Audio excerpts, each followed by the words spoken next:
सभी का मेरे चैनल पे स्वागत है। आज थी महाशिवरात्रि यानी कि 11 तारीख और आज हम सभी जा रहे थे ऋषिकुंड। थोड़ी मेरी आवाज़ इसलिए अजीब लग रही होगी क्योंकि मेरी तबीयत थोड़ी ठीक नहीं है, तो इसलिए मुझे वॉइस ओवर करने में भी काफ़ी दिक्कत आ रही है। खैर, हम लोग आगे बढ़ते हैं। हम सब लोग सुबह सुबह ही घर से नहा धोकर निकल चुके थे क्योंकि घर पे भी पूजा करना ज़रूरी है। हम लोग घर को ऐसे छोड़ के नहीं जा सकते क्योंकि आज इतना बड़ा शुभ दिन है। तो हम सब लोग ऋषिकुंड पहुंच चुके थे, मतलब 10 बजते बजते हम लोग ऋषिकुंड पहुंच चुके थे। और हम लोग हम सभी लोग ही नहीं गए थे, एक स्पेशल मेहमान भी गए थे जिसे आप लोग जानते ही होंगे। आगे आप लोग उसे ब्लॉग में भी देखेंगे। तो ये देखिए, बातें करते करते हम लोग पहुंच गए ऋषिकुंड और पापा ने कहा कि बिना देर किए हुए सब लोग नहाने चले जाओ। और ये है वो स्पेशल गेस्ट जिसे आप लोग बहुत प्यार करते हैं और बहुत पसंद भी करते हैं। इसके बाद भाई चला गया था पानी लाने के लिए क्योंकि आंसू को खाना देना ज़रूरी है, उसे भूख लग गई थी। और मैं बोल रही थी कि हम लोग जा रहे हैं, इतने उतावले होने की ज़रूरत नहीं है, हम लोग जा रहे हैं नहाने। और पापा तो बिल्कुल रेडी ही थे जाने के लिए। खैर, मोंटी आंसू के साथ खेल रही थी और उसको बैठना नहीं था। आंसू का क्या है ना कि जहाँ माँ रहेगी आंसू को वहीं जाना है। तो चूँकि यहाँ पे ऑलरेडी नेचुरल गर्म पानी है, तो हम लोगों ने गर्म पानी अच्छे से कुंड वाले पानी को निकाल के आंसू को सोयाबीन खाने के लिए दे दिया। और फिर हम तीनों पहुंच गए नहाने।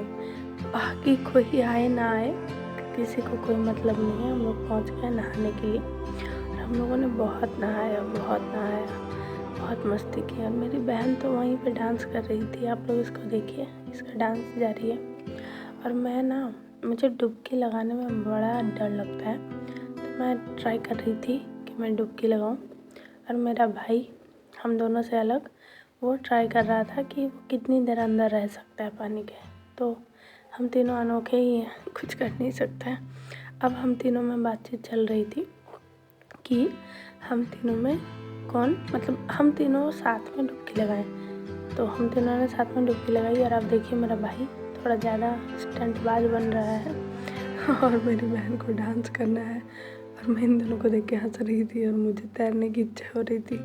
हालांकि मुझे तैरना आता नहीं है, पर मैं ट्राई कर रही थी तैरने का। उसके बाद पापा चारों तरफ, क्योंकि कैमरा वो ही पकड़े हुए थे, तो वो चारों तरफ दिखा रहे थे। एक्चुअली ना यहाँ पहले पानी जो है ना, गर्म और ठंडा पानी बिल्कुल नदी की तरह आता था, सोर्स की तरह। और वो बिल्कुल बहता था, मतलब खुला था। उसके बाद लोगों ने क्या किया, ऐसे छोटे छोटे कुंड बना दिए जिसमें कि पानी साफ भी रहता है और लोग लेके नहा भी सकते हैं इससे।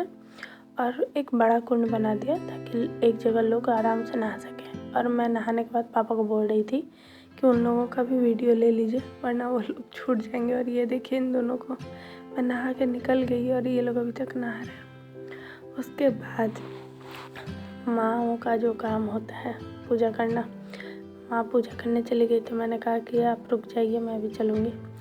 और ये देखिए, कुंड से पानी निकाल के हम लोग चले गए पूजा करने के लिए। हालांकि कुंड में और पानी वहाँ से मतलब इतना फ्लो था पानी का कि पानी रास्ते पे पूरा पानी पानी हो गया था। और ये देखिए, मेरे बाल मेरे मुंह में मतलब बिल्कुल आ रहे थे, मतलब ऐसा लग रहा था। अरे बात यह है ना कि हवा इतनी चल रही थी जिसके कारण बालों को संभालना मुश्किल हो रहा था। चूँकि मेरे बाल भीगे हुए थे तो मैं उन्हें बांध भी नहीं सकती हूँ। खैर, ये मंदिर थोड़ी ऊंचाई पे था जिसके कारण हम लोग ऊपर पहले पहुँच गए मंदिर में। और मेरे हाथ में माँ ने बाल्टी दी हुई थी जिसमें कि धूप फूल वगैरह थे, दूध वगैरह था। और माँ इधर पूजा कर रही थी, मैं भी लगे हाथ पूजा कर रही थी क्योंकि अब इतनी दूर आए हैं तो भाई पूजा करना है। और ऊपर से ये देखिए मंदिर का व्यू इतना प्यारा लग रहा है। और यहाँ बहुत सारे छोटे छोटे मंदिर हैं और सब में हम लोगों ने जाके पूजा की।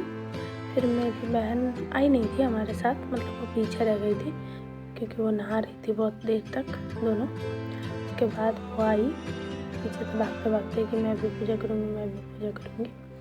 वो आई थी तो पूजा करने के नाम पर देखिए उसका स्टाइल चल रहा है क्योंकि उसको फ़ोटो खिंचाना था। उसके बाद मैं उसको बोल रही थी ये देखो ये कितना ऊंचा है, कितना मतलब गहरा है। और यहाँ बहुत सारे छोटे छोटे मंदिर हैं, लगभग सारे भगवान के ही मंदिर हैं। हनुमान जी का मंदिर है, फिर छोटे छोटे शिवलिंग है हर जगह। उसके बाद माँ ने कहा कि मुझे वो टीका लगवाना है, तो वो मुझे भी बोल रही थी टीका लगवाने के लिए, पर मेरी इच्छा थी नहीं। उसके बाद माँ पापा ने साथ में मिलकर पूजा की। और जब हम लोग लौटे ऊपर से तो ये छोटे छोटे तकरीबन 7 कुंड बने हुए थे। दरअसल ये ना छोटे छोटे कुओं की तरह है। और इसमें खासियत क्या है ना कि ना पहला जो कुंड है उसमें काफ़ी गर्म पानी आता है, ठीक है। और दूसरे कुंड में मतलब जो एक गर्म और ठंडा का एक मिक्स होता है वैसा पानी आता है। और तीसरे में बिल्कुल ठंडा पानी आता है। फिर वापस से ये प्रक्रिया चलती रहती है, ठीक है। फिर उसके बाद हम लोग नहा धो चुके थे, सब कुछ हो चुका था पूजा पाठ। तो हम लोगों ने थोड़ा बहुत नाश्ता किया और फिर हम लोग वापस से घर की ओर चल दिए, क्योंकि हमारे घर से ये तकरीबन 15-16 किलोमीटर दूर है, लगभग 16-17 किलोमीटर तो होगा ही। इसलिए हम लोगों ने डिसाइड किया था कि हम लोग दिन में ही लौट आएंगे।